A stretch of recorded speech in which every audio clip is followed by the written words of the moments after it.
नमस्कार, स्वागत है आपका पीएम न्यूज पर। मैं आपके साथ रवि राजपूत। वहीं बिहार में बवाल और नीतीश पर सवाल, आज इसी मुद्दे के साथ आज हम चर्चा करेंगे। आखिर जानेंगे कि बिहार में क्यों बवाल है और नीतीश पर क्यों सवाल है। उसके पहले आपको बताते चले कि बिहार में एक और मामले में नीतीश सरकार घिरती नजर आ रही है। प्रदेश में 102 आपात सेवा के तहत चलने वाली 2125 एम्बुलेंस को चलाने का ठेका जिस कंपनी को दिया गया है वह जदयू सांसद के रिश्तेदारों की है। 1600 करोड़ रुपए के इस ठेके के आवंटन में नियमों की अनदेखी के साथ ही निविदा के नियम भी बदले जाने का आरोप है। खास बात यह है कि जब बिहार में जदयू बीजेपी गठबंधन की सरकार थी तब इस मामले को राजद के ही विधायकों ने उठाया था, लेकिन जैसे ही सरकार ने बीजेपी बाहर और राजद अंदर हुई तो मामला भी ठंडे बस्ते में चला गया। बीजेपी के साथ जदयू के गठबंधन वाली सरकार में स्वास्थ्य मंत्री मंगल पांडे हुआ करते थे, लेकिन अब डिप्टी सीएम तेजस्वी यादव के ही हाथ में स्वास्थ्य मंत्रालय की कमान भी है। बता दें कि एम्बुलेंस का ठेका पशुपतिनाथ डिस्ट्रीब्यूटर्स प्राइवेट लिमिटेड को दिया गया है। सरकार की इस योजना के तहत एम्बुलेंस गंभीर बीमार लोगों यानी गर्भवती महिलाओं और नवजात बच्चों को अस्पताल पहुंचाती है और इसके बदले में मरीजों से कोई फीस नहीं ली जाती। अब इस मामले में सवाल क्यों उठ रहे हैं और क्या आरोप है, आपको तफ्तीश करते हैं और जांच करके आपको बताते हैं। इस खबर को लेकर जो मीडिया रिपोर्ट सामने आई है उनके मुताबिक पीडीपीएल जदयू सांसद चंद्रशेखर प्रसाद चंद्रवंशी के रिश्तेदारों की कंपनी है। चंद्रेश्वर मौजूदा दौर में जहानाबाद से सांसद हैं। इस कंपनी में सांसद के कई रिश्तेदार निदेशक पद पर हैं। इनमें सांसद के बेटे सुनील कुमार की पत्नी नेहा रानी, सांसद के बेटे जितेंद्र कुमार की पत्नी मोनालिसा और सांसद के बहनोई योगेंद्र प्रसाद निराला। इस तरह से ये कंपनी एक तरह से घर की ही है, क्योंकि इसमें सांसद पुत्र और उनकी 2 बहुएं सीधे तौर पर जुड़ी हुई हैं।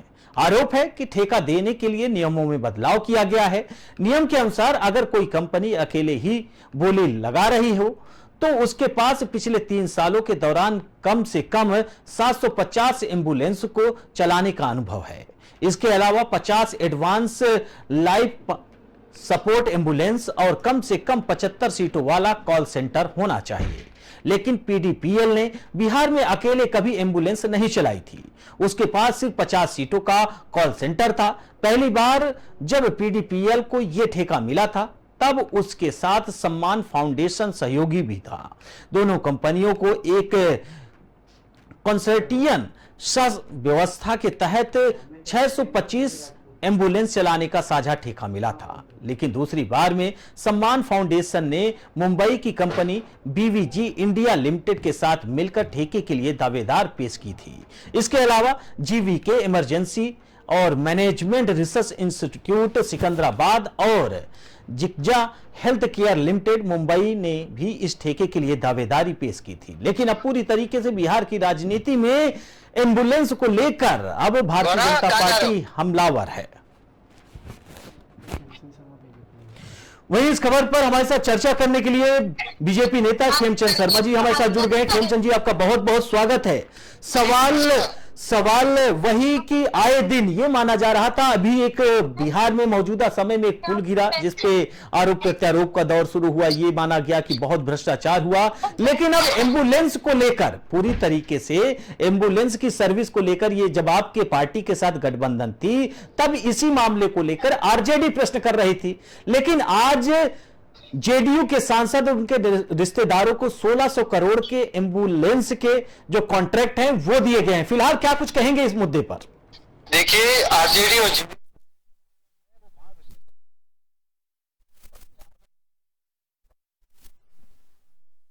मोटो है और कुछ लूट के अलावा और कोई उनका ध्येय नहीं है।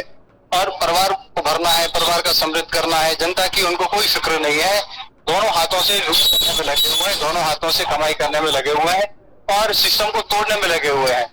हम ऐसे लोगों की निंदा करते हैं। हम लगातार फाइट करते रहेंगे, लगातार हम संघर्ष करते रहेंगे बिहार की जनता के लिए। और भारतीय जनता पार्टी उसी के तहत क्यों टेंडर प्रक्रिया को आपने नहीं अपनाया, क्यों आपने ट्रांसपेरेंसी नहीं अपनाई, क्यों आपने ओपन टेंडर फ्लोट नहीं किया। जो अच्छा वेंडर है, जो खेमचंद्र जी, मौजूदा समय में अगर हम बिहार की राजनीति पर आपसे प्रश्न करें, जब से जीतन राम मांझी अलग हुए हैं जदयू से, पूरी तरीके से राजनीतिक गतिविधियों में ये खबर चल रही है कि आपके साथ मांझी साहब जा रहे हैं और दूसरी तरफ जेडीयू आरजेडी का गठबंधन है और 23 तारीख को महागठबंधन की रैली है और यह माना जा रहा है, इसको सीएम नीतीश कुमार ने खुद कहा है कि बिहार का जो पटना है वो पूरी तरीके से महागठबंधन का जो गवाह बनेगा। फिलहाल इस मुद्दे पर क्या कहेंगे? महागठबंधन ही महाठगबंधन है। इसमें कोई ऐसा व्यक्ति है ही नहीं जो सेवा करता हो, काम करता हो, सबके सब ठगी करते हैं। आरजेडी जिनको हम भ्रष्टाचार की जननी मानते हैं और भ्रष्टाचारी पार्टी मानते हैं, प्रेमचंद जी, सवाल यह है, आप ठगबंधन कह सकते हैं, कुछ और कह सकते हैं, लेकिन जनता के बीच में अगर अपने मुद्दों को लेकर जनता के दिल में, जेडीयू तो साफ तौर पर कह रही है कि बिहार की जितनी भी लोकसभा सीटें हैं बीजेपी को नहीं मिलेंगी। इन्होंने साथ में चुनाव 2014 में भी लड़ा, आपको याद होगा कितना बुरा हाल इनका हुआ था। ये गिने चुने नंबर्स पे आ गए थे, ऐसा ही बुरा हाल अब होने वाला है। जेडीयू को सीटें मिली मोदी जी की वजह से, जेडीयू को सीटें मिली भारतीय जनता पार्टी की वजह से, जेडीयू को अपनी वजह से नहीं मिले। जेडीयू को उनका असली अगर आप जेडीयू के कार्यकाल को, अगर आरजेडी के कार्यकाल पर अगर आप प्रश्न उठा रहे हैं तो उसके पहले जेडीयू के साथ आप थे। अगर बिहार की मौजूदा स्थिति देखी जाए, रोजगार, बिजली, शिक्षा, स्वास्थ्य, ऐसा कोई क्षेत्र नहीं है जहां पर यह माना जाए कि यह क्षेत्र बेहतर स्थिति में है। आपने भी काफी दिनों तक जेडीयू के साथ गठबंधन में आपकी सरकार थी, लेकिन तब पर भी वो चीजें बेहतर नहीं हो सकी। तो अगर आप सरकार पर उंगली उठाना है, सरकार को कुछ कहना है। जी जी, हमारे गठबंधन में चीजें बेहतर हुई, बहुत बेहतर हुई, लेकिन जैसे ही पार्टनर चेंज हो गया, अब तो वो पपेट बनाया हुआ है इस समय नीतीश जी को। नीतीश जी तो सिर्फ वो मुखौटा है, असली सरकार तो आरजेडी चला रही है। और आरजेडी किस तरीके से सरकार चलाती है हम सब जानते हैं, किस तरीके से लालू प्रसाद यादव जी ने बिहार को चलाया हम सब जानते हैं। वैसा ही जंगल राज, जिस तरीके का जंगल राज राबड़ी और लालू प्रसाद यादव जी की सरकार में होता था, वैसा ही अब है। वहां पे चारों ओर हाहाकार है। आज आप देखिए अपहरण हो रहे हैं, रोटी ली जा रही है, हत्याएं हो रही है, पुणे में लूट हो रही है, जमीनें हथियाई जा रही है। तो ये सारी चीजें जो पहले होती थी वो पुनः होने लग गई। हमारे राज्य में तो नीतीश जी के साथ हमारी सरकार थी, stability I, law and order better हुआ और उसकी वजह से काम धंधे शुरू हुए। ठीक है, आपका कहना है कि हमारे साथ जब सरकार थी तो हमने बेहतर कार्य किया, फिरौती बंद हो गई, भ्रष्टाचार बंद हो गया, लूट बंद हो गया, तमाम जो चीजें हैं, चलिए आप को ये मानते हैं। लेकिन एक तरफ महागठबंधन यानी आरजेडी, साथ में जेडीयू है, इधर समाजवादी पार्टी भारत और बसपा, और उधर कांग्रेस, आम आदमी पार्टी, टीएमसी, सीपीएम, तमाम जो लेफ्ट की पार्टियां यानी कि जो पूरी तरीके विपक्ष की पार्टियां वो एकजुट हो रही हैं। 2024 में मुकाबला करने के लिए क्या आप मानते हैं, कड़ी चुनौती होगी या फिर आसानी से निकल जाएगा? देखिए, आदरणीय प्राइम मिनिस्टर मोदी जी अपने काम पे विश्वास रखते हैं, उन्होंने जबरदस्त काम किया, लोगों का विश्वास होता है उनके साथ में, और हमें पूर्ण विश्वास है कि हम अच्छे तरीके से जैसे 2014 में जीते थे वैसे 2024 में जीतेंगे। फिलहाल खेमचंद शर्मा जी, आप हमारे साथ जुड़े, आपका बहुत बहुत शुक्रिया। धन्यवाद। वहीं आपको बता दें कि बिहार की राजनीति में पूरी तरीके से अब यह माना जा रहा है कि बिहार की राजनीति में JDU versus Bharatiya Janata party हो चला है, क्योंकि आए दिन बिहार से भ्रष्टाचार के मुद्दे को भारतीय जनता पार्टी ने आड़े हाथों लिया है, मुद्दा बनाया है। इसके पहले पुल गिरने को लेकर भारतीय जनता पार्टी ने कहा था कि जेडीयू और आरजेडी की सरकार में सिर्फ और सिर्फ भ्रष्टाचार हो रहा है, बिहार को लूटा जा रहा है, उसे कब्जाया जा रहा है, बिहार में जनता के लिए कोई सुनने वाला नहीं है। तमाम जो चीजें हैं अब वो जमीनी स्तर पर है। लेकिन उसके पहले आपको एक बात बताते चले कि बिहार की राजनीति में अब एम्बुलेंस सर्विस को लेकर भी सवाल उठ रहे हैं। वहीं इस खबर पर हमारे साथ चर्चा करने के लिए जेडीयू नेता सुबोध कुमार जी जुड़ रहे हैं। सुबोध जी, आपका बहुत बहुत स्वागत है। सवाल वही कि आपकी सरकार पर उंगली उठ रही है कि 2125 एम्बुलेंस चलाने का जो ठेका था, जो कंपनी था, आपने अपने ही पार्टी के सांसद के रिश्तेदारों को दे दिया है। फिलहाल क्या कुछ कहेंगे इस पर?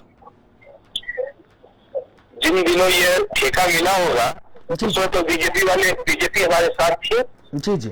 और एक बात मैं और बताना चाहता हूँ कि जिस बात की तो मंत्री भी बीजेपी की थी, उसे मंगल पांडे जी, आदरणीय मंगल पांडे जी, और अगर मंगल पांडे जी मंत्री थे तो वो बीजेपी की कोटे से बने हुए थे। और कोई भी क्या ठेका आप किसी नियम के विरुद्ध दे सकते हैं? सुबोध, नियम संगति कोई कार्रवाई हुई होगी, मैं बहुत डिटेल्स तो नहीं जानता हूँ, लेकिन ठेका की प्रक्रिया सीधा सारे नियमों को ताक पर रखते हुए अपने ही पार्टी के सांसद के रिश्तेदारों को दे दिया है। मैंने कहा ना स्पष्ट, उन दिनों में हमारी पार्टी का भाजपा से गठबंधन था, और ये जो स्वास्थ्य विभाग का जो कोटा है मंत्रालय का, ये तो बीजेपी के पास था। वहां पे माननीय मंगल पांडे जी जो उनके विधायक है वो मंत्री थे, तो मंगल पांडे जी की नेतृत्व में गलत दिया गया तो जांच उतना भी आनी चाहिए।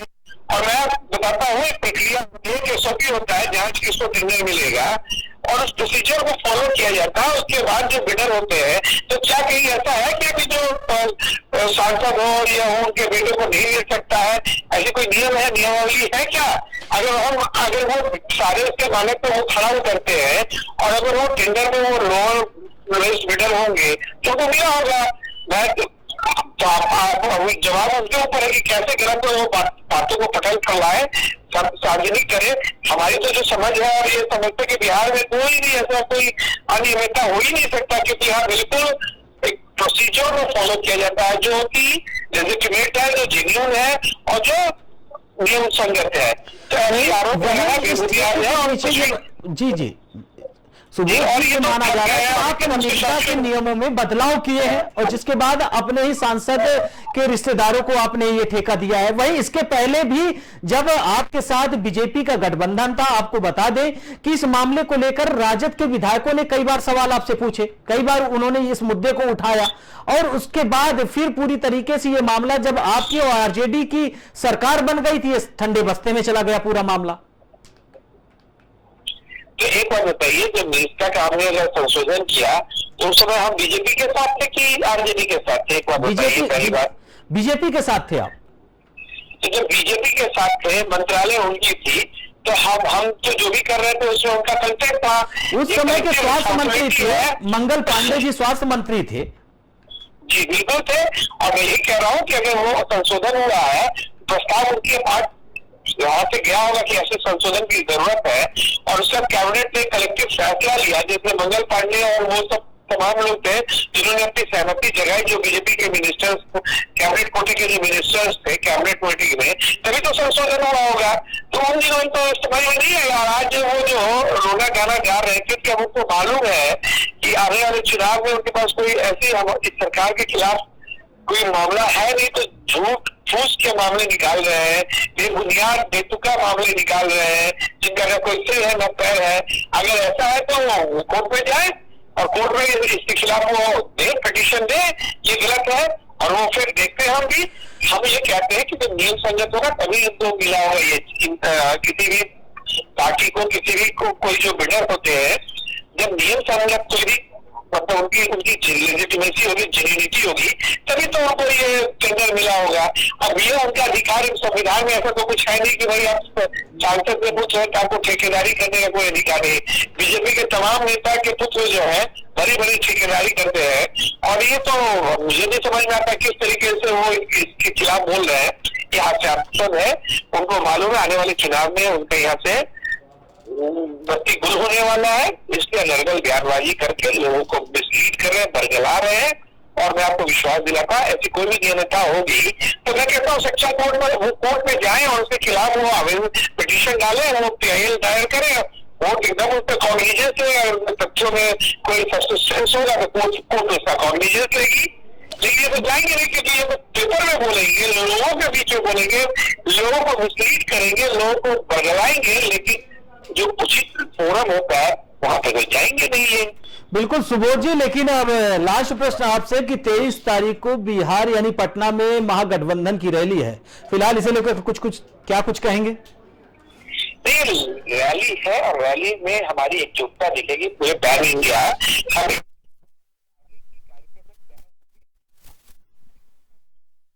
क्योंकि हमें भी मालूम है कि हमारी वोट कटती है आपस में, हमारे वोट बिखरती है आपस में, इसका सीधा लाभ बीजेपी को मिलता है। इसी चुनाव में आप देखेंगे बीजेपी को 36% 38% ये है, और पॉपुलर उसके खिलाफ वोट जो पड़ रहा है वो लगभग 70% जा रहा है। इसी वोट को एकजुट करने की एक कवायद है, हमको विश्वास है, हम लोग को विश्वास है। तो पूरे इंडिया में जो विपक्ष के नेता जब जुटेंगे, इन मुद्दों पर मशवरा करेंगे, आपसी विमर्श करेंगे, और एक सार्थक पहल हो रहा है और एक अच्छा निष्कर्ष पहुंचेंगे, हम एक लॉजिकल कंक्लूजन तक पहुंचेंगे कि कैसे आपसे विकास में न हो।